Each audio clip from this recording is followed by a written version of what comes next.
सुरगाणा तालुक्यातील गुरठेंबी येथे स्वदेश फाउंडेशन मार्फत महिलांना प्लास्टिक वेस्ट मॅनेजमेंट प्रशिक्षण देण्यात आले। प्लास्टिकमुळे आरोग्य व मानवी जीवनावर होणारे दुष्परिणाम बद्दल माहिती देण्यात आली। प्लास्टिक पिशव्यांचे व्यवस्थापन कसे करावे ते सांगण्यात आले। ग्रुप ग्रामपंचायत बार्हे यांच्या मार्फत कचरा व्यवस्थापन करण्यासाठी गावात 200 डस्टबिन देण्यात आले।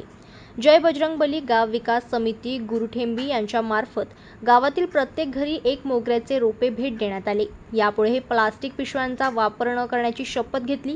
कार्यक्रमास बार्हे ग्रामपंचायतीच्या सरपंच वैशाली देवीदास गावित, स्वदेशचे फाउंडेशन तालुका मॅनेजर दीपक गिरे, वरिष्ठ समन्वयक दीपक मोरे, तुकाराम बोरसे, गाव विकास समितीचे सदस्य तसेच गावातील नागरिक मोठ्या संख्येने उपस्थित होते।